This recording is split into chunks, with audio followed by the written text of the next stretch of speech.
का जो विषय है वह साप्ताहिक पुनरावृत्ति एवं अनुभव शेयरिंग और युग संगीत जो है वो तो रहेगा ही। तो आइए आज के इस कक्षा को आरंभ करने से पहले परम पूज्य गुरुदेव, परम वंदनीय माता जी एवं आदि पराशक्ति माँ गायत्री के सूक्ष्म उपस्थिति की प्रार्थना करते हुए उन्हें अपने हृदय मंदिर में विराजमान करेंगे। ओम भूर्भुवः स्वः तत्सवितुर्वरेण्यं भर्गो देवस्य धीमहि धियो यो नः प्रचोदयात्। ओम गुरुर्ब्रह्मा गुरुर्विष्णु गुरुरेव महेश्वर गुरुरेव परब्रह्म तस्मै श्री गुरुवे नमः। अखण्डमण्डलाकारं व्याप्तं येन चराचरं तत्पदं दर्शितं येन तस्मै श्री गुरुवे नमः। श्री गुरु चरण कमलेभ्यो नमः। आप सभी को एक बार पुनः प्रणाम। तो आइए आज के स्वाध्याय की जो टोली है साप्ताहिक पुनरावृत्ति की, वो आदरणीय प्रसून भैया के नेतृत्व में एक पूरी टोली है, जिसमें आदरणीय प्रसून भैया, आदरणीय हीना शर्मा दीदी, आदरणीय नीमा दीदी, आदरणीय शंभू भैया और आदरणीय नीलम जी हैं अपने अपने विषय के साथ। तो सर्वप्रथम आदरणीय प्रसून भैया हैं। तो प्रसून भैया अभी शायद भैया उपस्थित हैं क्या? प्रसून भैया जी भैया प्रणाम, भैया प्रणाम। जी भैया प्रणाम अपने विषय को लेने के लिए। तो बहुत बढ़िया जी भैया। भैया, तो हम लोग आरंभ कर सकते हैं। प्रसून भैया का विषय है पदार्थ और चेतना दो भिन्न अस्तित्व। तो इस विषय पर प्रसून भैया अपनी जो एक संक्षेप में हम लोगों को पुनरावृत्ति कराएंगे। जी भैया आप आरंभ कर सकते हैं। जी भैया प्रणाम प्रणाम सभी को। भैया कितना समय रहेगा मेरे पास? भैया 5 से 6 मिनट में अपने टॉपिक को ले सकते ओके। हैं। ठीक है भैया, ठीक है भैया। तो आइए आज हम लोग पुनरावृत्ति के क्रम में जो एक सेकंड, भैया एक सेकंड, थोड़ा एक अच्छा छोड़ी नहीं मैं इसको पुनरावृत्ति के क्रम में जो आज का टॉपिक है, पदार्थ और चेतना दो भिन्न अस्तित्व। तो हम लोग जैसे जैसे आगे बढ़ रहे हैं वैसे वैसे गहनता की तरफ हमारा अध्याय चलता जा रहा है। और मैं इधर भी थोड़ा, मेरी नियमितता बहुत ही अनियमितता में बदल गई है। तो मैं किसी कक्षा में रह नहीं पाया था, उसके लिए माफ़ी भी चाहता हूँ आप सभी से। तो आज का जो विषय है उससे गुरुजी ने एक बड़ा अच्छा उदाहरण दिया, जिसमें जितने भी हमारे देव हैं और उन उन सब देव को जो पहचान होती है उनकी एक शक्तियों से पहचान होती है। तो यहाँ पे गुरुजी इंद्र, अग्नि, वायु, आकाश और सभी देवताओं का जो है एक तरह से आह्वान कर रहे हैं ब्रह्म। और इसमें एक ऐसी बात आती है कि जैसे कि उन शक्तियों का गुरु जी तो यहाँ ये बताना चाह रहे हैं कि जो पदार्थ की शक्ति है और वो जो पदार्थ की शक्ति के पीछे जो कारण है, जो चेतना है, वो महत्वपूर्ण है। तो हर देवता के पास अपनी एक शक्ति है। और यहाँ पे ब्रह्म ने उनको एक चैलेंज की तरह कहा कि आप जो है, अगर आप इतने शक्तिशाली हैं तो इस तिनके को उड़ा के बताइए। तो अलग अलग से तो इसमें लिखते हैं कि या तो इस तिनके को उठाओ, जलाओ या उड़ाओ, और उनमें से कोई भी चीज को नहीं कर पाता है। तो उसमें इतना बढ़िया से गुरुजी इसमें लिखते हैं कि ब्रह्म ने उस तिनके को उठाया, फूंका, मार कर उड़ाया और जलाकर भी दिखा दिया। पराभूत देवताओं को उपदेश देते हुए कठोपनिषद में ब्रह्म ने समझाया कि शक्ति का केंद्र शरीर नहीं, आत्म चेतना है। तो हम लोग जैसे अपना पूरा जीवन, इससे पहले, मैं अब नहीं कहूँगा लेकिन इससे पहले अपना जीवन हम लोग केवल और केवल हमारा चिंतन, हमारा धर्म, सरकार जितने भी कार्य थे वो सारा कुछ हम लोग शरीर के स्तर से ही होके सोचते समझते थे। और वैसा ही व्यवहार कर रहे हैं। लेकिन जैसे जैसे हमारा स्वाध्याय थोड़ा सा उस तरफ चिंतन, हमारी साधना उपासना उस तरफ बढ़ रही है, हम खुद इस चीज को अनुभव कर रहे हैं कि हमारे उस व्यवहार में इन सब चीजों में परिवर्तन आता जा रहा है धीरे धीरे। दृष्टिकोण हमारे बदलते जा रहे हैं, क्योंकि हमारा आधार बदल गया। जो शरीर का आधार पहले चेतन भैया का था, आवाज थोड़ी सी अब कट रही है, तो अगर आ, असुविधा ना हो तो आप अपना वीडियो ऑफ कर लें भैया, उससे अगर थोड़ी डिस्टर्बेंस कम हो सके। जी। ठीक है। असल भैया गाँव पे हूँ मैं, तो थोड़ा सा मुझे लगता है कि जी अभी ठीक अभी है क्या स्पष्ट। भैया? अभी ठीक है भैया, ठीक है। ओके। तो जो हमारा चिंतन और जो हमारा सारा व्यवहार शरीर को केंद्र में रख के हुआ करता था, वो उससे जब हमारी अभी ये कम से कम हम ये अनुभव करने लगे हैं कि हमारा जो है केंद्र आत्म चेतना है, न कि शरीर। और जब आत्मा हमारी केंद्र है, और जब हमारी ये दृष्टि होने लगती है कि केवल शरीर से जो शरीर का जो व्यापार है वहां तक नहीं है, और ये शरीर उस आत्मा को मिला है इन सारे एक इंद्रियों के उपभोग के लिए। और उपभोग क्या मतलब, उस आनंद लेने के लिए। हम हमारे उपनिषदों में या हर जगह आता है कि देवता भी जो है पृथ्वी पे अवतरित होने के लिए लालायित रहते हैं। वो असल में पृथ्वी पे मनुष्य योनि में आने के लिए लालायित रहते हैं, क्योंकि उस इंद्रियों से, हर अपनी इंद्रियों से जो है उसको महसूस करना चाहते हैं। आत्मा के पास ये क्षमता नहीं है कि वो आनंद ले सके बिना किसी माध्यम से। तो ये सारी इंद्रियां, ये शरीर जो है उसका माध्यम बनता है। ये मन जो है उन सब चीजों को करता है, तो इस आनंद के लिए। लेकिन उस आनंद में आके ये भूल गए हम कि हम शरीर नहीं है, हम आत्मा है। तो इस पे गुरु जी ने बहुत उदाहरणों के साथ बात रखी है अलग अलग, जिसमें इस चीज को बहुत जोर दे के बताया गया है कि ये जो शरीर है ये हमारा ये जो है एकदम पृथक है आत्मा से। हमारी आत्मा जो है वो अविनाशी है। इंद्रियों का रक्षक होती है। वह शरीर के साथ भी रहती है और शरीर को छोड़कर भी रहती है। और यहाँ पे फिर वो पश्चिम का एक उदाहरण भी दे रहे हैं गुरु जी की, जो पश्चिम में अभी तक इस चीज की अनुभूति नहीं कर पाया है।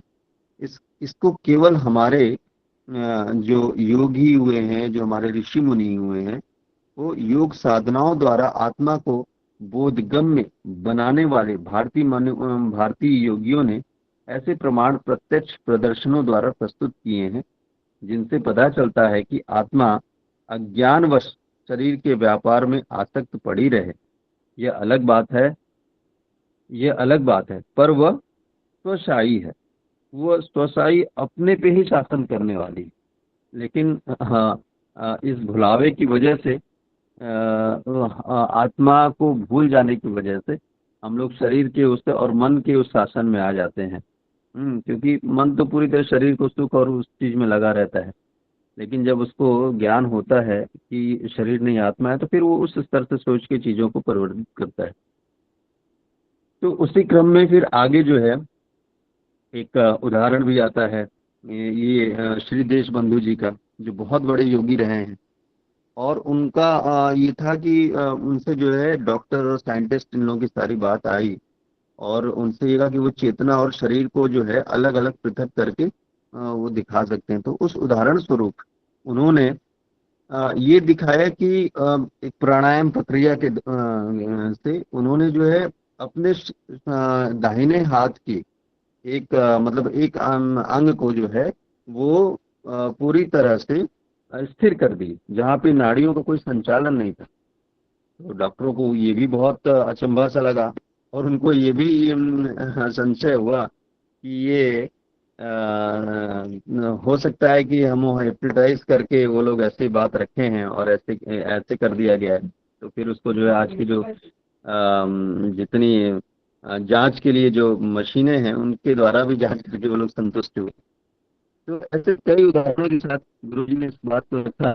मैं ज्यादा इसमें से आगे बढ़ता हूँ। मैं इसमें जो विवेक चूड़ामणि की बात आती है कि मैं आत्मचेतना असंग हूँ, अशरीरी हूँ, मेरा कोई अंग, मेरा कोई संग नहीं, मेरा नाश नहीं हो सकता, अत्यंत शांत, अत्यंत अनंत, अतांत और पुरातन हूँ, मेरा कोई आदि अंत नहीं।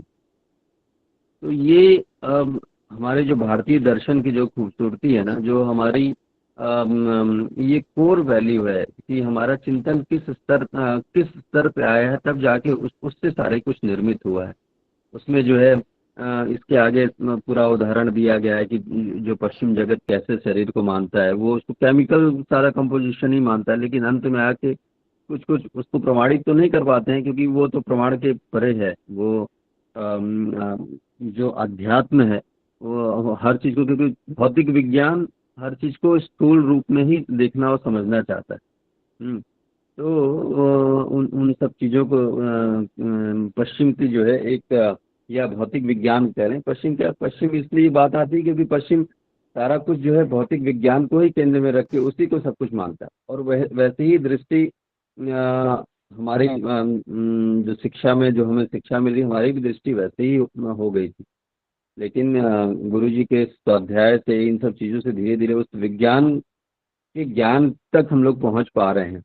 और जो अज्ञानता वश जो आज तक जीवन था, उससे थोड़ा सा हम लोग आगे बढ़ पा रहे हैं। तो शरीर के पदार्थ, तो यही भैया इसमें यही कुछ चीजें मैं रख पाऊंगा, ज्यादा कुछ अभी रख नहीं पाऊंगा भैया। और हो सकता है भैया ना कि मैं मुझे लेफ्ट करना हो, कुछ कॉल आ रही है, मुझे निकलना पड़ेगा अभी। ठीक है भैया, तो आज के लिए इतना ही भैया। ठीक है भैया, प्रणाम भैया, बहुत प्रणाम। बहुत धन्यवाद भैया। मुझे पता है आपका काफी व्यस्त शेड्यूल चल रहा है और आप प्रवास पर हैं, अन्यत्र किसी स्थान पर अपने गांव में। तो आपने समय निकाला और अपनी पूरी टीम को आपने जो संयोजन जिस प्रकार से किया है, तो हम बहुत आभारी हैं आपके। आप निश्चित रूप से भैया निकल सकते हैं। भैया जी हमारी भैया टीम ना, धन्यवाद। वो हमारी टीम खुद में ही बहुत और ज्यादा कुछ मुझे करना ही नहीं पड़ा है भैया। मुश्किल ही मेरा कोई हो गई अच्छा। है हमारी टीम के साथ में। जी भैया। जी जी ठीक है जी। भैया, चलिए बहुत प्रणाम भैया। बढ़िया। तो मैं ठीक, मैं प्रणाम भैया। मैं रेस्ट कर रहा हूँ भैया। ठीक है भैया, प्रणाम। जी जी प्रणाम भैया। तो आइए अब अगले जो हमारा टॉपिक है, जो अगला विषय है, उसकी तरफ हम आगे बढ़ते हैं। हमारे बीच आदरणीय हिना शर्मा दीदी हैं और उनका विषय है सच क्या है, चेतना या पदार्थ। तो दीदी हम सबके बीच में इस विषय के ऊपर अपना संक्षेपण प्रस्तुत करेंगी। जी दीदी, हिना दीदी।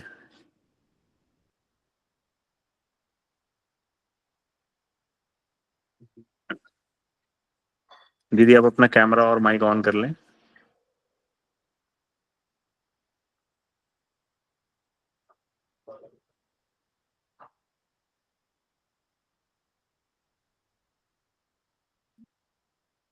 शायद कुछ तकनीकी।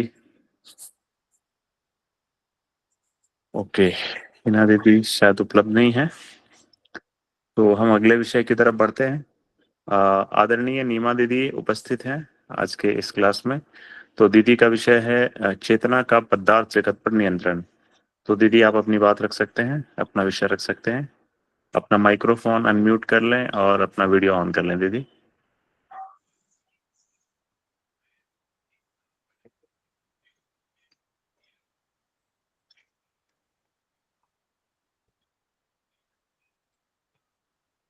ईश्वर के साक्षी मानकर गुरुदेव माता जी के सूक्ष्म उपस्थिति में उस चेतना के बारे में कुछ कहने जा रही हूँ, जो मेरे लिए असंभव है। हमारा विषय है चेतना पदार्थ जगत, चेतना का पदार्थ जगत पर नियंत्रण। यह लेख बताता है कई महान वैज्ञानिकों ने यह स्वीकार किया है कि चेतना पदार्थ से श्रेष्ठ है। इसमें 8 वैज्ञानिकों का मत है। 5 मिनट का टाइम है। भौतिक जगत केवल मशीन नहीं है, बल्कि एक विचार या आध्यात्मिक सत्ता की अभिव्यक्ति है। पदार्थ और ऊर्जा का गहरा अध्ययन करने पर पता चलता है कि उनका अंतिम आधार चेतना ही है। ब्रह्मांड के नियम केवल भौतिक नहीं, बल्कि आध्यात्मिक और मानसिक सत्ता के संकेत। परमात्मा या सार्वभौमिक चेतना ही वह शक्ति है जो जीवन व्यवस्था और प्रेम का मूल कारण है। वैज्ञानिकों ने अपने शोध से यह अनुभव किया है कि संसार केवल दिखाई देने वाला पदार्थ लोक नहीं है। इसके पीछे एक अदृश्य चेतना काम कर रही है, जो सबको नियंत्रित और संचालित करती है। जिस प्रकार मनुष्य का मन शरीर से बड़ा और सूक्ष्म होता है, वैसे ही ब्रह्मांड का मूल आधार एक विराट मन, एक सार्वभौमिक चेतना है। पदार्थ तो केवल बाहरी रूप है, जबकि असली सत्ता चेतना है। वही सृष्टि का आधार, गति का कारण और विकास का उद्देश्य है। सरल शब्दों में कहा जाए, यह जगत असल में चेतना की अभिव्यक्ति ही है। पदार्थ उसका आवरण है। ब्रह्मांड की गहराइयों में प्रेम, बुद्धि, आत्मा की ही सत्ता कार्यरत है। इस बात को वैज्ञानिक भी मानते हैं। चेतना का मुख्य गुण है विकास। जहाँ भी चेतना या जीवन का अस्तित्व विद्यमान दिखाई देता है, वहाँ अनिवार्य रूप से विकास, वर्तमान स्थिति से आगे बढ़ने की हलचल दिखाई देती है। इस दृष्टि से मनुष्य, जीव जंतु, पेड़ पौधों को ही जीव माना जाता है। परंतु भारतीय अध्यात्म की मान्यता है कि जड़ कुछ है ही नहीं, सब कुछ चैतन्य ही है। बहुत पुरानी कहावत है, बच्चे बच्चे भी इस बात को कह देते हैं, भगवान के बिना पत्ता भी नहीं डोलता। चेतना की प्रगति और अवगति का महत्व समझा ही नहीं गया। अस्तु उस संबंध में सतर्कता बरतने, त्वरितता अपनाने की आवश्यकता भी अनुभव नहीं की गई। यह दुर्भाग्य की बात है। जिस तथ्य को सर्वोपरि स्थान मिलना चाहिए था, जिसे प्रमुखता की अग्रिम पंक्ति में रखा जाना चाहिए था, उसे अनावश्यक और महत्वहीन समझकर उपेक्षा के गर्त में फेंक दिया गया। इस मूल का अवलंबन, परिमार्जन करने का यही समय है। ये पढ़ाई तो हम लोगों को कॉलेज और स्कूलों में भी पढ़ाना चाहिए था। हम अनभिज्ञ हैं, अज्ञान हैं। आज तक ये जान ही नहीं पाए कि चेतन, अचेतन और सुपर चेतन किसे कहते हैं। इस विश्व में कोई भी पदार्थ या प्राणी पूर्णतया न तो जड़ है न चेतन।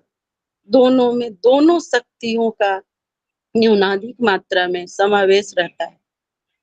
काया की कठपुतली को चेतना का बाजीगर ही विविध नाश नचाता है। हमारी डोर उसी के हाथ में होता है। हम उसके बिना कुछ भी नहीं। अगर चेतना नहीं है तो पदार्थ क्या कर सकता है। हम चेतना पे ही तो निर्भर है, उसी की कठपुतली है। अंत में जे थॉमस लिखते हैं, जीवन के ऐसे संसार में जो हमारी वैज्ञानिक उंगलियों द्वारा नहीं छोड़ा पकड़ा जा सकता। वस्तुओं के सामने खड़े होकर हम यह दोहराने के सिवा और क्या कर सकते हैं। हे प्रभु, मेरी आंखें खोल ताकि मैं तेरे नियम के अंतर्गत बनी आश्चर्यजनक वस्तुएं देख सकूं। ये लाइन बहुत अच्छी लगी। मैं अपनी वाणी को विराम देती हूँ। आप सभी साधक भाई बहनों को मेरा प्रणाम। जी दीदी, बहुत सुंदर, बहुत प्रभावी, बहुत गहराई, और आपने जो तैयारी की इस संक्षेपण के लिए, इसके लिए आपको बहुत बहुत साधुवाद दीदी। और ऐसे ही तैयारियां हमें करनी है, और जिससे आपने बहुत ही कम समय में पूरे टॉपिक को अच्छे तरीके से प्रस्तुत किया। तो अब प्रणाम आइए। भैया, आप लोगों का और गुरुदेव का है। मैं कोई जी वक्ता भी नहीं, मैं एक हाउस वाइफ घर में रहती हूँ, लेकिन आप लोग धीरे धीरे हम लोगों को तैयार कर रहे हैं। आप सबकी भी कृपा है और गुरुदेव की असीम कृपा है भैया, उनके बिना तो पत्ता भी नहीं डोल सकता। बस नीना, हमें आप हाउस वाइफ नहीं हैं, आप होम मेकर हैं, आप गृह स्वामिनी हैं। हाँ लेकिन दीदी प्रणाम। और यत्र नारी पूज्यन्ते रमन्ते तत्र देवता, ये हमारे वेदों ने कहा है।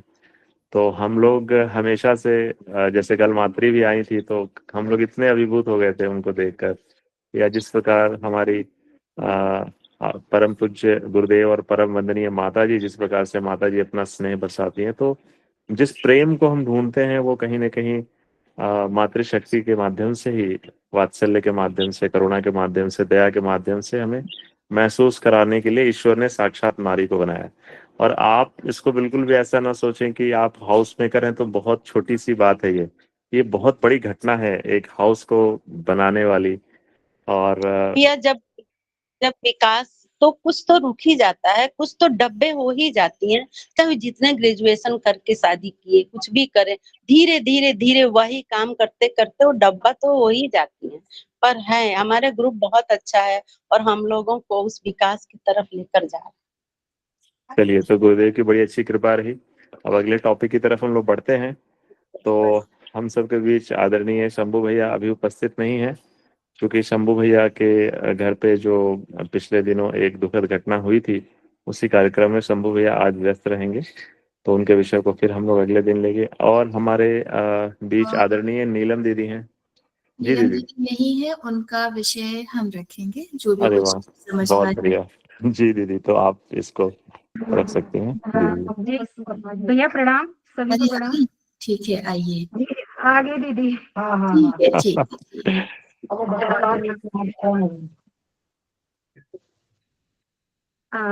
आज का टॉपिक है परिष्कृत चेतन तत्व की अनुभूतियां। क्वेश्चन है, हमारा अनुभव क्या है, मन की कल्पना की उपज क्या है और ब्रह्म की क्या सच्चाई। इन पर यदि गहराई से विचार किया जाए तो ज्ञात होता है कि न तो यह मन की कल्पना है न भ्रम है। ऐसा इसलिए प्रतीत होता है क्योंकि सब घटित हमारे लिए अघटित स्तर के बने रहते हैं, किंतु जब घटना की स्फूर्णता से सही सही संगत बैठ जाती है तब ज्ञात होता है कि इसमें कितनी सच्चाई थी। और तभी यह भी विदित होता है कि कोई अलौकिक सत्ता हमारी चेतना से छेड़छाड़ करती रहती है। इसमें भैया मेरा एक अनुभव भी है। एक बार लास्ट जून में ना मुझे एक सपना आया था। तो सपना था, मैंने अपने हस्बैंड के बारे में कुछ देखा तो मैंने कहा आज कहीं बाहर नहीं जाना, मैंने बहुत खराब सपना देखा है। मगर हम दुर्भाग्य से दोनों लोग एक गांव में गए थे और जा रहे थे, रास्ते में एक कुत्ता आया और इन्हें काट गया। तो कोई कोई मतलब सब ये लगा कि हाँ कोई बड़ा कुछ होने वाला था, तो गुरुदेव ने इस पे टाल दिया। दूसरा है इसमें भाव संप्रेषण और दूरदर्शन। अब टेलीपैथी है इसलिए नहीं हो सकती क्योंकि इसमें प्रयास पूर्वक दृढ़ और संप्रेषण की कार्यविधि अपनाई जाती है। दोनों पक्षों के बीच गहन भावनात्मक तादात्म्य होता है और उनके मध्य से इसे संपन्न करने के लिए एक निश्चित समय निर्धारित किया जाता है। ऐसे ही भौगोलिक दूरी को किसी अतीन्द्रिय क्षमता के माध्यम से पार किसी प्रसंग का आभास प्राप्त कर लेना, संपूर्ण घटना चक्र को दृश्यमान बना लेना दूरदर्शन है। ये दूरदर्शन जो मतलब दूरदृष्टि प्राप्त होती है। जो संजय थे उन्हें दूरदृष्टि प्राप्त थी, तो वहां से वो महाभारत का पूरा दृश्य उन्हें दृष्टांत को सुनाते रहते। एक अंकल भी थे, वो अंकल अब तो नहीं रहे, तो हमारे यहाँ आते थे तो वो कोई कुछ पूछते तो वहीं बैठ के सब बता देते कि हाँ वहाँ ये चीज है आपकी और आपका ये है, ये कर लीजिए तो ठीक हो जाएगा। और लोगों को उससे फायदा भी मिल जाता था। अभी भविष्य के गर्भ में है, यदि उसकी जानकारी कैन कैन प्राप्त होती है तो इसे न तो दूर संचार कहा जाएगा न दूर संप्रेषण। यह आध्यात्मिक अनुभूतियां हैं जो यदा कदा जीवन में प्रकट होती रहती हैं। माध्यम चाहे स्वप्न हो, जागृति या तुरीयावस्था हो। वेदांत दर्शन के अनुसार दृष्टि में ब्राह्मी चेतना या परमात्म भी एक ऐसा तत्व है जो सर्वव्यापी है। इसी प्रकारांतर से यूं भी कह सकते हैं कि ब्रह्मांड उसी में अव्यवस्थित है, वह काल की सीमा से परे है, अर्थात भूत, भविष्य, वर्तमान तीनों ही उसमें समाहित है।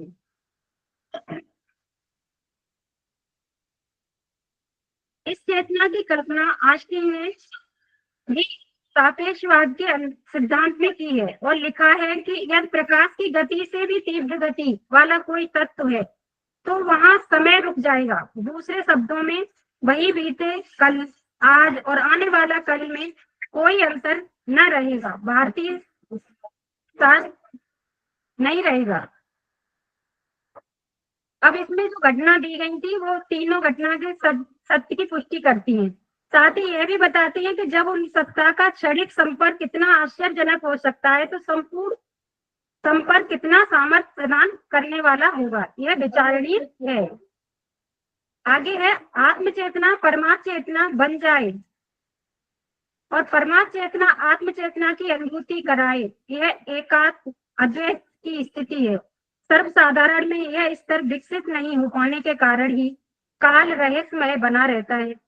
जहां जिस अनुपात में दो सत्ताओं का सम्मिलन होता है वहां उसी अंश में अविज्ञात ज्ञात बनता चला जाता है। जी सभी को प्रणाम।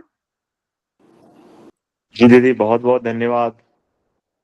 और थोड़ी बहुत हमें जानकारी है कि पिछले 2 दिनों से काफी व्यस्त रहा है अपना परिवार, और इतने व्यस्तताओं के बावजूद आज प्रातः मैं नमन भैया को भी देखा कि उन्होंने पूरी तन्मयता के साथ सुबह का सेशन लिया, और आज शाम को आप कैसे मैनेज की होंगी वो मैं कल्पना ही बस कर सकता हूँ। और अर्चना दीदी भी स्टैंड बाई में थी। आपका आपने जो अभी दीदी आए हुए हैं, दीदी का पूरा परिवार लगा हुआ है हमारे साथ, तो कोई दिक्कत अच्छा, नहीं है। जी जी दीदी जी, तो ठीक है दीदी। रस्ती ऐसी व्यस्तताएं तो जीवन में रहती हैं, और आपने जिस प्रकार से समय निकालकर आज के विषय पर जो संक्षेपण प्रस्तुत किया उसके लिए आपको अनंत साधुवाद, और गुरुदेव की कृपा, माँ गायत्री की कृपा सदैव आप पर ऐसे ही बरसती रहे, ऐसी हम शुभकामना प्रदान करते हैं। तो आइए, आज तो लगभग हमारा टॉपिक समाप्त है, और जो 2 टॉपिक हम नहीं ले पाए हैं किसी कारणवश, जो हमारे कुछ सदस्य हैं जो किसी मतलब अनअवॉइडेबल सिचुएशन में फंसे हुए हैं, इसकी वजह से वो उपस्थित नहीं हो पाए। तो आज एक ना फ्री चर्चा का दिन है। जिस प्रकार साप्ताहिक पुनरावृत्ति में हम लोग अनुभव शेयरिंग की भी बात करते हैं, तो जैसे जैसे हमारा ये चैप्टर्स हम लोग जैसे जैसे आगे बढ़ रहे हैं, हम लोगों के अंदर भी अपनी चेतना और हमारी समझ और बुद्धि, ये भी एक अलग स्तर पे धीरे धीरे जा रही है। ऐसा हम लोग व्यक्तिगत रूप से तो अवश्य महसूस कर रहे होंगे जो लोग लगातार इन सेशंस में रहे हैं।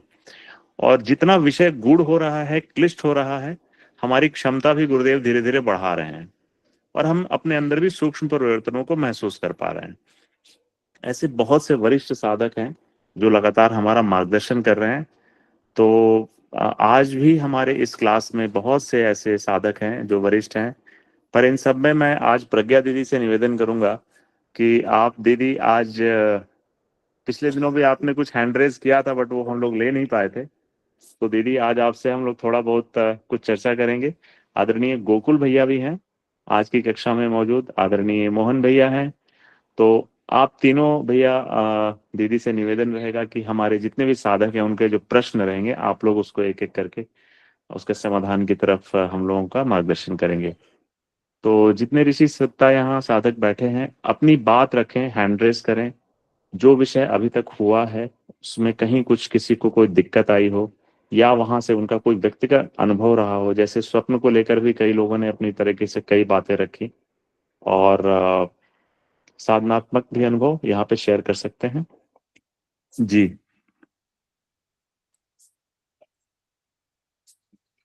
तो एक एक करके हैंड रेस करें और अपनी बात रखें। भैया कोई भी भाई बहन अपना हैंड रेस करे, उससे पहले गीता सिंह दीदी मुझे आप अपना प्लीज कांटेक्ट नंबर यहाँ शेयर कर दीजिए। गीता सिंह दीदी आप ग्रुप में हैं तो प्लीज, क्योंकि 2 गीता दीदी हैं मैं नहीं समझ पा रही। जी दीदी प्रणाम प्रणाम। हाँ ठीक है, हम शेयर कर दे रहे हैं। थैंक यू जी धन्यवाद दीदी। जब तक हम लोग के पास कोई हैंड रेज नहीं आया तो मैं निवेदन करूंगा आदरणीय गोकुल जी भाई साहब से कि भैया अभी अभी जो पिछला हफ्ता गुजरा है, वैसे तो आपकी तबीयत थोड़ी सी ठीक नहीं है, लेकिन फिर भी मेरा निवेदन रहेगा कि एक जो है पूरा ओवरव्यू। जी जी प्रेम भैया, प्रेम दीदी, जी प्रेम लता दीदी, आपका हैंड रेज है। जी भाई साहब, प्रणाम दीदी। प्रणाम प्रणाम, सभी को सादर प्रणाम। मैं अनुभूतियां पर बोले तो मैं कुछ बताना चाहती हूँ भाई साहब। जी दीदी। मेरी मेरी भी ऐसी कई अनुभूतियां हैं, स्वप्न पर तो कई अनुभूतियां हैं हमारे, और ऐसे भी हमारे जीवन में कुछ ऐसा हुआ है जो कि जो गुरुदेव का चमत्कार ही हम कह सकते हैं। तो मैं भी एक दो अनुभूतियां शेयर करना चाहती हूँ। जी दीदी। सबसे पहले तो मैं सपने के बारे में मैं बताती हूँ कि मैं ना एक बार सावन के महीना था, मैं सोची कि सावन महीना में नहीं खाऊंगी, लहसुन प्याज नहीं खाऊंगी। अब कुछ आ गया, मशरूम आ गया देहाती वाला, तो मैं सोची कि अभी सावन पड़ा है तो खा लेते हैं इस बार, अब अगले बार से नहीं खाएंगे। ऐसा किए, और रात में गुरुदेव ऐसे जब जो खादी वाला ड्रेस पहनते थे ना गुरुदेव, चेक चेक जैसा लंबा लंबा धारी वाला, वैसा धारी धारी वाला ड्रेस पहन करके और खड़े हैं मेरे सामने और हमको देख करके हंस रहे हैं।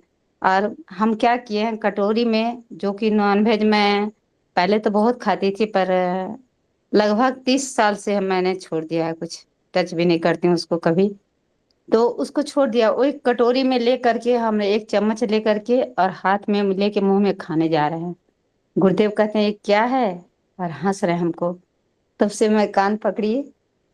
और एक बार मैं बहुत दुखी थी, कुछ किसी कारणवश मैं रो रही थी। रात में सपने में हमारी माता जी आई और मैं बोली थी कि मैं मायके चली जाऊंगी, ऐसा करके सोच करके।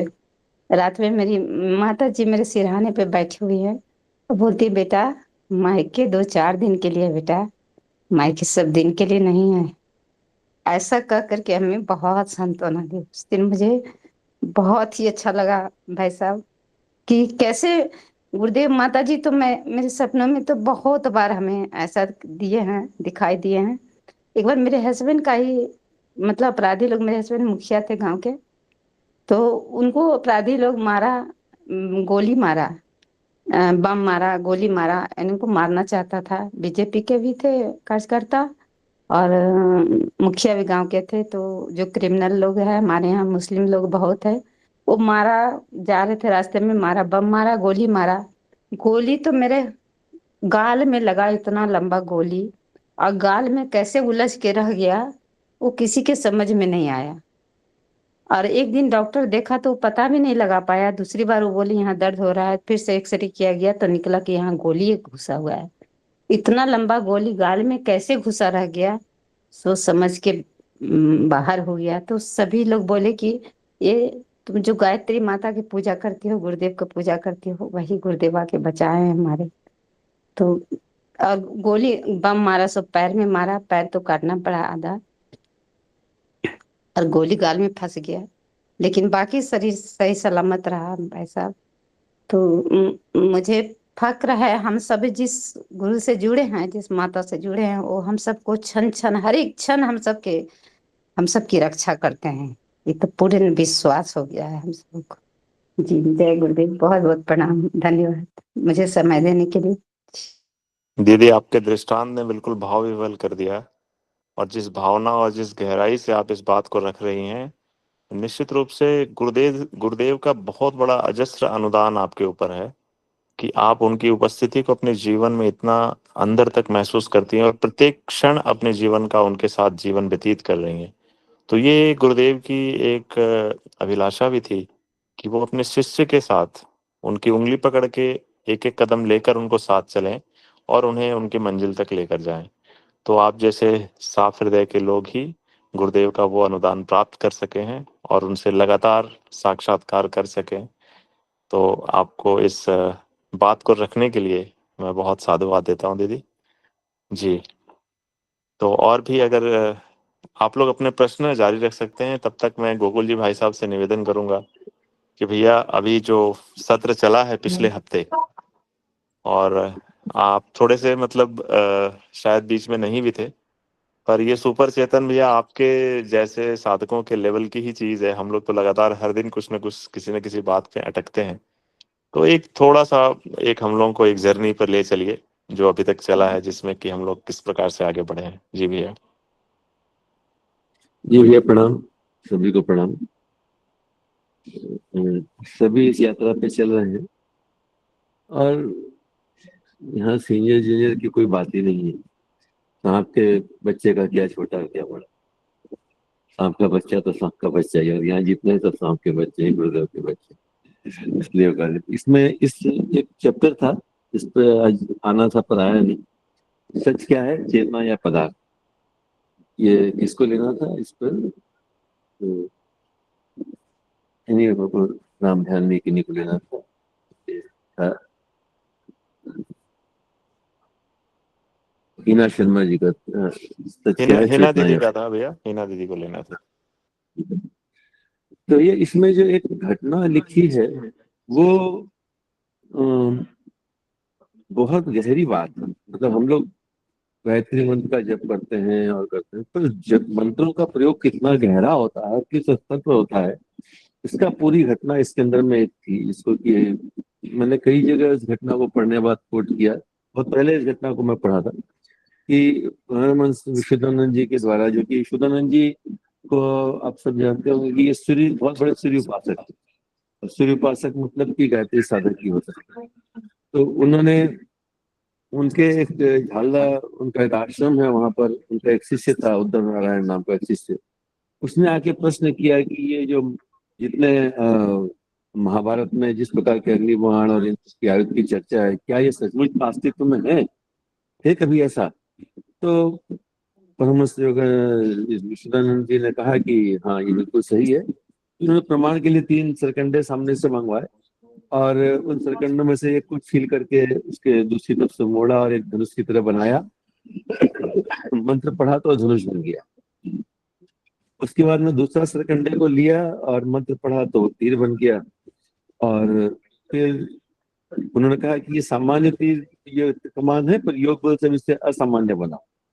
और वो एक उसको सामने एक बरगद के वृक्ष के ऊपर में लक्ष्य करके उसको छोड़े और वो पूरा बरगद का पेड़ जो है वो जलने लग गया उसके ऊपर जब तीर लगा। उन्होंने कहा कि ये अग्निबाण है, दुनिया की कोई ताकत इसको बुझा नहीं सकती, इस आग को।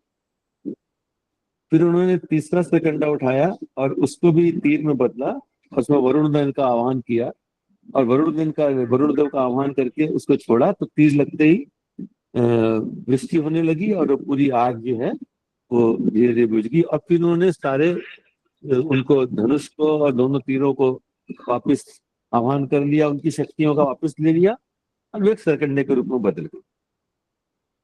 कौतूहल के रूप में एक घटना सी लगती है, लेकिन हम ये सोचे हैं कि ये मंत्र विज्ञान का कितना बड़ा चमत्कार है। और चमत्कार इसलिए न जाने कि चमत्कार हमारे जीवन में घटे, बस चमत्कार हम इसलिए जाने कि जिस मंत्र का हम जाप कर रहे हैं उस पर हमारी अटूट श्रद्धा हो। हम लोग जप किए जा रहे हैं गायत्री मंत्र का, श्रद्धा नहीं है ऐसा भी नहीं कहूंगा, श्रद्धा भी है, लेकिन इसका कितना बड़ा प्रभाव हो सकता है इसकी हमारी कल्पना के बाहर की बात है। ये सारा का सारा काम जो हुआ ये केवल इस मंत्र विज्ञान के उस काम के माध्यम से हुआ। यानी मंत्र जब है, जब चेतना से संपर्कित होता है तो उसका प्रभाव इस प्रकार पड़ने लगता है। जैसे कोई भी शब्द है, भैया किसी का भी हैंड रेज हो तो हैंड रेज कर लीजिएगा, कोई समस्या की बात नहीं। जब हम लोग कोई शब्द कहते हैं तो वो एक शब्द होता है जो कि एक निश्चित तरंग गति होती है, 20 से 20,000 हर्ट्ज की तरंगे जो होती हैं हमारे कानों तक टकराती हैं और वो एक ध्वनि के रूप में हमें प्रतीत होती हैं। फिर वहां से कान से वो चीज हमारे ब्रेन में जाती है और ब्रेन उसको रिकॉग्नाइज करता है कि क्या बात है, तो वहां पर उसका एक ज्ञान होता है कि ये शब्द तो ये था, उसका ज्ञान ये, उसका अर्थ ये है, सॉरी, शब्द ये था उसका अर्थ ये है। लेकिन जब वो मस्तिष्क से अंदर हृदय तक आता है तो उसका ज्ञान अनुभूत होता है। ये ज्ञान जब होता है तो हृदय तक आते चले जाता है। इसलिए किसी भी चीज के एक शब्द है, दूसरा उसका अर्थ है और तीसरा उसका ज्ञान। अक्सर हम अर्थ और ज्ञान को एक ही परिभाषा में ले लेते हैं। तो गायत्री मंत्र का एक शब्द है ओम भूर्भुवः स्वः तत्सवितुर्वरेण्यं भर्गो देवस्य धीमहि धियो न प्रचोदयात्, ये एक शब्द है। इसका एक अर्थ है जो भी हम सब जानते हैं कि उस प्राण स्वरूप दुख नाशक सुख स्वरूप से तेजस्वी पाप से परमात्मा को अपने अंतःकरण धारण करें, वो परमात्मा हमारी बुद्धि को संवाद की ओर प्रेरित करें।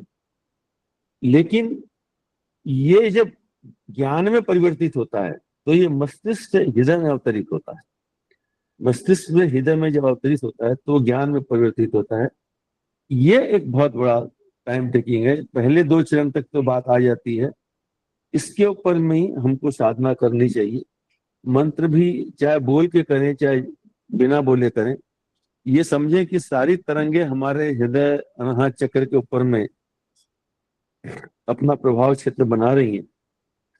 तो उसके परिणाम हमको धीरे धीरे अपने ही जीवन में हम जिस प्रकार का परिणाम चाहेंगे उस प्रकार के परिणाम हमको मिलने लगे, दिखने लगे।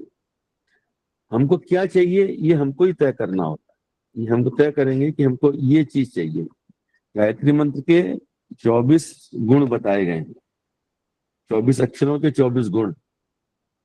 एक एक गुणों के ऊपर में हम लोग एक एक समय पर चिंतन करें। जैसे मान लीजिए कि एक साल में 12 महीने होते हैं और ये 2-2 पखवाड़े करके 24 पखवाड़े हो गए।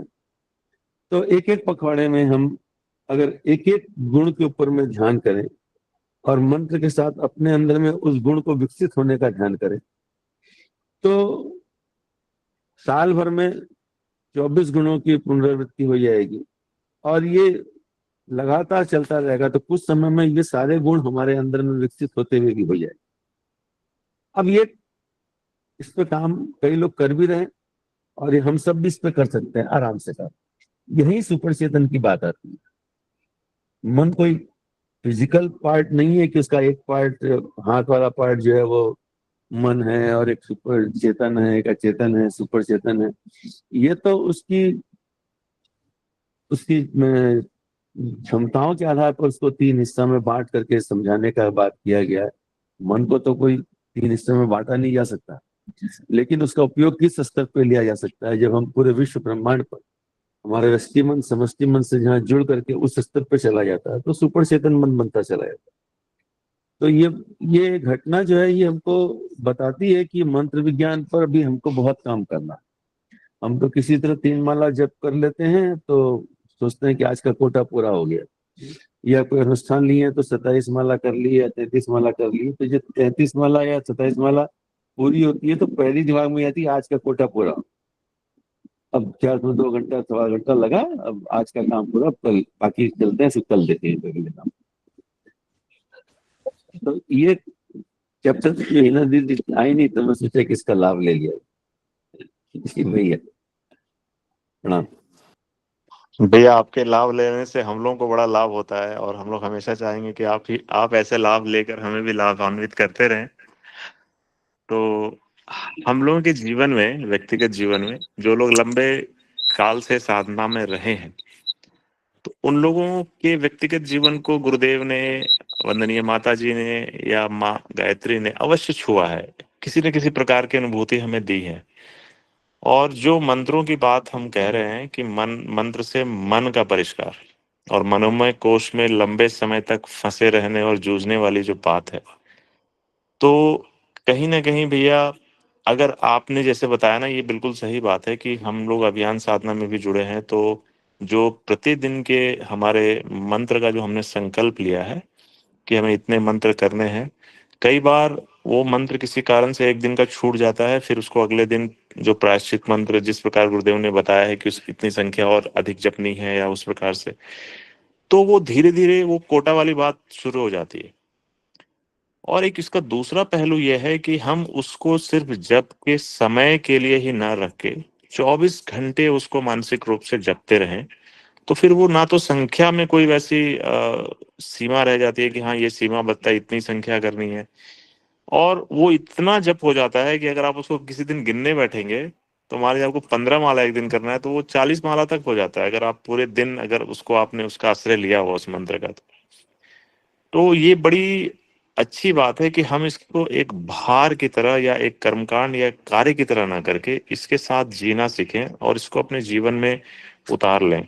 और एक मेरी व्यक्तिगत अनुभूति इस चीज को रही है मानसिक जप को लेके भैया, कि मुझे जब भी मौका मिलता है कि मैं पूरे दिन, आज मेरे बहुत ज्यादा कार्य नहीं है या मैं काम में हूं भी, तो मैं इस जप को कर रहा हूं, तो मेरे मन में और किसी प्रकार के जो बाकी विचार जो मेरी एनर्जी को खींच रहे होते हैं, क्योंकि हर विचार हमारी ऊर्जा को ले रहा हो, सोख रहा होता है, तो उस दिन ऐसा होता है कि मेरी ऊर्जा जो है वो खर्च होने के बजाय मुझे महसूस होता है कि शाम तक या रात्रि में मैं बहुत ज्यादा पावर में, मतलब एनर्जी कंजर्व करके बैठा हुआ हूँ, क्योंकि नेगेटिविटी या अन्य जो जहाँ पे ऊर्जा जा रही थी वो रुक गई। साथ में सविता की जो प्राण ऊर्जा है वो इस मंत्र को अंदर से जपते रहने से वो काफी मात्रा में भैया बढ़ जाती है। तो ये अनुभव शेयरिंग में मैं अपने मतलब तरफ से ये एक बात थी जिसको मैं रखना चाह रहा था। प्रहलाद जी भाई साहब का हैंड रेज है। जी भैया प्रणाम, अपनी बात जरूर रखें। सभी को मेरा सादर प्रणाम।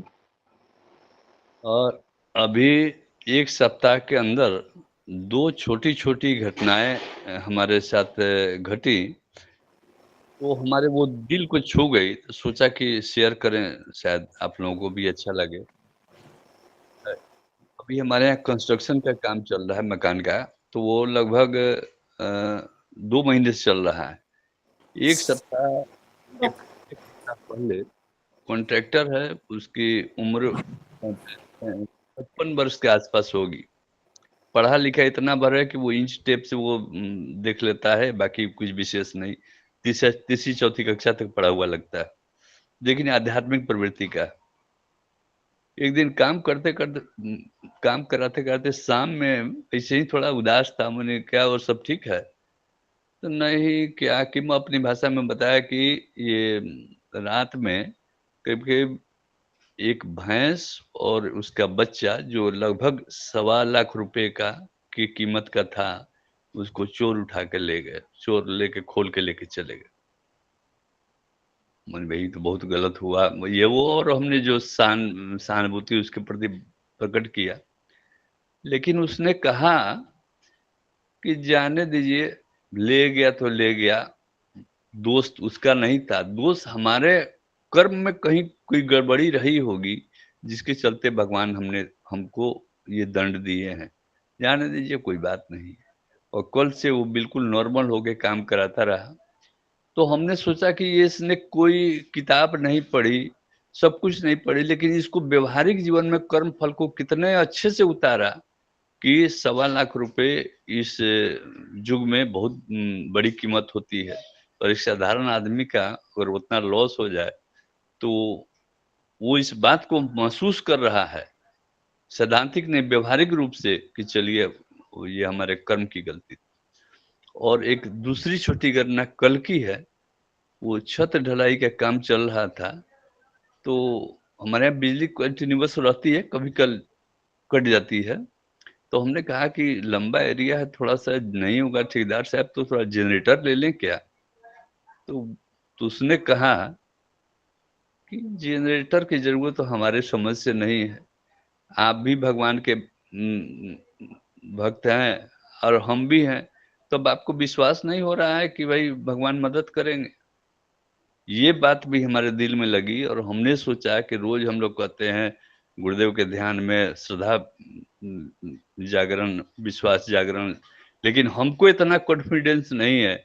लेकिन इस आदमी को कितना कॉन्फिडेंस है भगवान पर कि ये सोच रहा है कि हम काम करेंगे और बीच में बाधा नहीं पड़ेगी। तो उसके सामने अपने को कितना बौना समझे कि रोज वाङ्मय हम लोग का माने ये अध्ययन हम लोग कर रहे हैं, सुन रहे हैं, लेकिन उसको जीवन में कितना प्रतिशत हम अपनी बात बताए कि इसको उतार उतना नहीं पा रहे हैं, जितना उस कम पढ़े लिखे आदमी ने उतारा। ये 2 घटनाएँ हमारे दिल को छू गई, और हमने प्रयास किया कि जहाँ हमें कमी है, इस चीज़ को व्यवहारिक रूप से ले आवें। तो हो सकता है इस घटना से आप लोग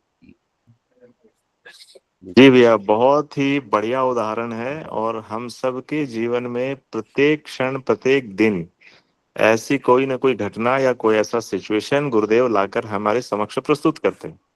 और वो इसलिए करते हैं कि आप अपने दृष्टि कितनी सूक्ष्म रखकर उन घटनाओं को या उन बातों को अपने जीवन में आध्यात्मिक रूप से उसका हम लोग एनालिसिस कर सकें, उसकी विवेचना कर सकें, उस पर विचार कर सकें।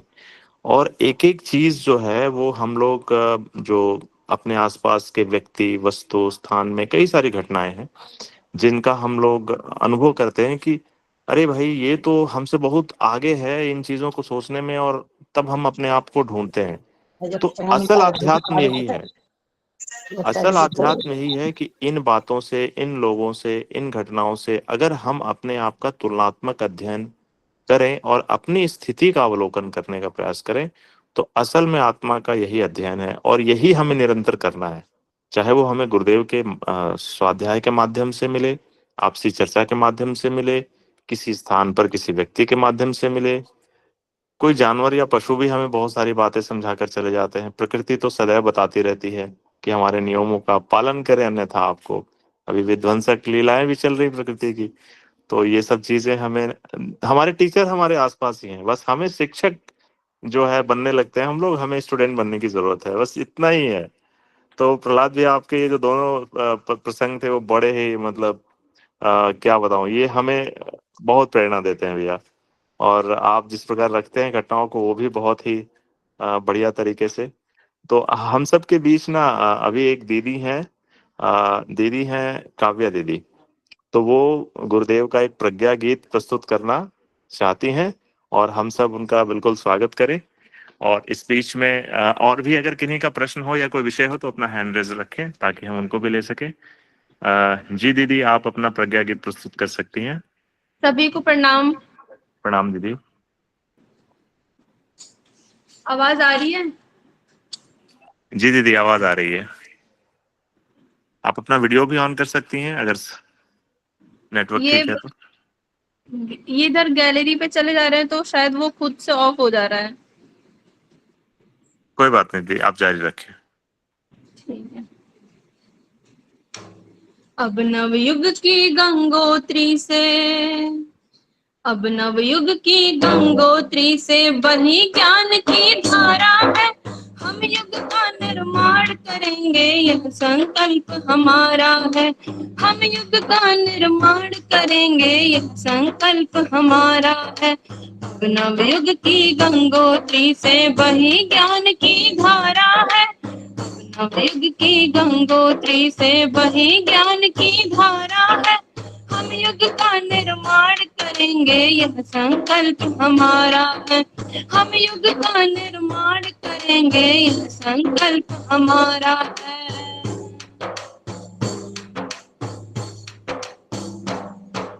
गुरु सत्ता ने थकी मनुजता को नूतन विश्वास दिया। गुरु सत्ता ने थकी मनुजता को नूतन विश्वास दिया। पतितों के उद्धार के लिए उनने सदा प्रयास किया। पतितों के उद्धार के लिए उनने सदा प्रयास किया। उनके ही कारण सत्ता का हमको सतत सहारा है। उनके ही कारण सत्ता का हमको सतत सहारा है। हम युग का निर्माण करेंगे, यह संकल्प हमारा है। हम युग का निर्माण करेंगे, यह संकल्प हमारा है। अब नवयुग की गंगोत्री से बही ज्ञान की धारा है। अब नवयुग की गंगोत्री से बही ज्ञान की धारा है। हम युग का निर्माण करेंगे, यह संकल्प हमारा है। हम युग का निर्माण करेंगे, यह संकल्प हमारा है दीपक की तरह जले हम करने युग निर्माण चले। है दीपक की तरह जले हम करने युग निर्माण चले। जलती हुई मशाल हाथ में लेकर अमर निशान चले। जलती हुई मशाल हाथ में लेकर अमर निशान चले।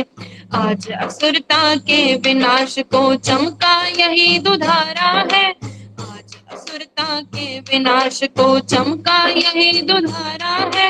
हम युग का निर्माण करेंगे ये संकल्प हमारा है। हम युग का निर्माण करेंगे ये संकल्प हमारा है। अब नवयुग की गंगोत्री से बही ज्ञान की धारा है। अब नवयुग की गंगोत्री से बही ज्ञान की धारा है। हम युग का निर्माण करेंगे ये संकल्प हमारा है। हम युग का निर्माण करेंगे ये संकल्प हमारा है। धरती के कोने कोने में गली गली में जाएंगे। धरती के कोने कोने में गली गली में जाएंगे। तभी हवाओं से मुरझाई कली कली विकसाएंगे। तभी हवाओं से मुरझाई कली कली विकसाएंगे। गुरु का चिंतन दुखी मनुजता की शीतल रस धारा है। गुरु का चिंतन दुखी मनुजता की शीतल रस धारा है। हम युग का निर्माण करेंगे यह संकल्प हमारा है। हम युग का निर्माण करेंगे यह संकल्प हमारा है। अब नवयुग की गंगोत्री से बही ज्ञान की धारा है। अब नवयुग की गंगोत्री से बही ज्ञान की धारा है। हम युग का निर्माण करेंगे यह संकल्प हमारा है। हम युग का निर्माण करेंगे यह संकल्प हमारा है। नया ज्ञान का सूर्य उगेगा तिमिर नहीं रह पाएगा। नया ज्ञान का सूर्य उगेगा तिमिर नहीं रह पाएगा। मानव में देवत्व जगेगा स्वर्ग धरा पर आएगा। मानव में देवत्व जगेगा स्वर्ग धरा पर आएगा। अंधकार कितना ही हो पर सूरज कभी न हारा है। अंधकार कितना ही हो पर सूरज कभी न हारा है। हम युग का निर्माण करेंगे यह संकल्प हमारा है। हम युग का निर्माण करेंगे यह संकल्प हमारा है। अब नवयुग की गंगोत्री से बही ज्ञान की धारा है। अब नवयुग की गंगोत्री से बही ज्ञान की धारा है। हम युग का निर्माण करेंगे यह संकल्प हमारा है। हम युग का निर्माण करेंगे यह संकल्प हमारा है। हम युग का निर्माण करेंगे यह संकल्प हमारा है। हम युग का निर्माण करेंगे यह संकल्प हमारा है। दीदी बहुत सुंदर प्रस्तुति, बहुत ही बढ़िया। और आज आपके इस प्रज्ञा युग के बगैर आज की क्लास बिल्कुल अधूरी रहती। प्रज्ञा गीत जो आपने गाया और बहुत ही बढ़िया, आपके गले में भी बहुत ओज है और साथ में आप बहुत सुरीली भी हैं दीदी। तो आप ये प्रैक्टिस हमेशा अपनी जो है वो जारी रखिएगा और हम लोगों को प्रत्येक शनिवार को आपकी तरफ से एक ऐसा ही सुंदर सा गीत सुनने को मिले तो हम सब बड़े आभारी रहेंगे। आप प्रयास जरूर करें। बहुत सुंदर दीदी, बहुत बढ़िया। ठीक है सर, ठीक है। जी जी। ठीक है, तो प्रणाम। इस बहुत ही सुंदर, प्रणाम प्रणाम दीदी, प्रणाम। बहुत ही सुंदर से गीत के बाद जो हम लोग मनोमय कोश में फंसे रहते हैं, हमेशा हम लोगों की ये पीड़ा रहती है। और जैसा अभी गोकुल जी भाई साहब ने भी बताया, तो मनोमय कोश की विशेषज्ञ मैं कहूँगा प्रज्ञा शांडिल्य दीदी आज हम सबके बीच में है। तो मेरा निवेदन है कि आज के सत्र का समापन जो है आपकी ओजपूर्ण वाणी में हो तो हमें बड़ा ही, हम सब अनुग्रहित होंगे दीदी। थैंक यू भैया एंड सभी को प्रणाम, सभी को बहुत बहुत धन्यवाद। सच बोलूं तो जब मैंने फर्स्ट सेशन लिया था तो I didn't have any idea कौन लोग आते हैं कौन नहीं आते हैं, and with full over confidence मैं आई और अपना बोला। फिर मुझे ये भी लगता था कि इसमें क्या है, इतना सरल तो है गुरुदेव का साहित्य, उसको क्या एक्सप्लेन करना होता है। तो बुक मैंने पढ़ी थी पहले भी, लेकिन बाय द टाइम ऐसा हुआ कि जब मैंने आप लोगों को सुनना शुरू किया तो मुझे इतना अच्छा लगने लगा कि मुझे मन करता है डेली कि अच्छा जब सब लोग कलेक्ट हो रहे हैं तो मुझे भी यहाँ पे आना है, ज्वाइन करना है। एंड जैसे जैसे लोगों को सुना इतना अच्छा लगा मुझे देख के कि सब लोगों की अनुभूतियां जब मैं सुनती हूँ तो it's too inspiring for me. तो इंस्टेड ऑफ सेइंग कि नहीं मैं अपना क्यों दूं, मुझे अभी आप लोगों से मिलता है, मुझे वो बहुत अच्छा लगता है। तो ग्रुप के सभी सदस्यों को बहुत बहुत धन्यवाद। और अगर कोई गाजियाबाद के आसपास रहते हैं तो कल हम लोग एक मीटिंग भी कर रहे हैं, घर पे ही रखिए, जिसमें अमन भैया और जो भी आसपास के लोग हैं वो लोग आ रहे हैं। तो आप कोई अगर और भी हैं तो you are all welcome, invited, please आइए, मुझे बहुत अच्छा लगेगा अगर कोई भी है आसपास तो।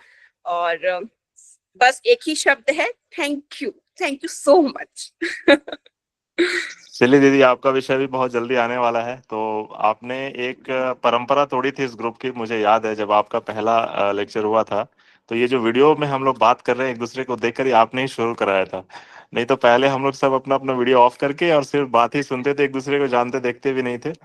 तो जिस प्रकार आप मनोमय कोश में हम लोग हैं, और आपका जो मनोमय विज्ञान के ऊपर जो शोध है आपकी, जो शोध जिसका जिक्र गुरुदेव अपने हर चैप्टर में लगभग करते हैं, उन विषयों को आपने बहुत गहराई तक अध्ययन किया है। तो चूंकि आज समय कम है तो अब बहुत सारा विषय हम लोग आपसे नहीं ले पाए, परंतु आपकी नियमितता बनी रहे, ऐसा हम लोग आपसे आग्रह करेंगे, और आपसे भी हमें मार्गदर्शन मिलता रहे दीदी। तो आइए, समय भी हो गया है। अब बड़े ही सुंदर कक्षा के लिए प्रसून भैया की पूरी टीम और टोली, दीदी ने जो सार प्रस्तुतिकरण किया, नीमा दीदी ने जो अनुभव शेयरिंग किया अपना, और हम सबके बीच गोकुल भैया ने जिस प्रकार से मार्गदर्शन किया, आप सभी का बहुत बहुत धन्यवाद। और दीदी का जो प्रज्ञा गीत था वो बहुत ही बढ़िया था। तो आइए, इस बहुत ही अच्छे समय के लिए गुरुदेव का हम लोग धन्यवाद ज्ञापन करें। ओम असतो मा सद्गमय, ओम तमसो मा ज्योतिर्गमय, मृत्योर्मामृतं गमय। ओम शांति शांति शांति। समाप्त। सभी को प्रणाम। शुभ रात्रि। प्रणाम भैया, प्रणाम भैया, सभी भैया को प्रणाम, सभी दीदी को प्रणाम, सभी साथियों को प्रणाम।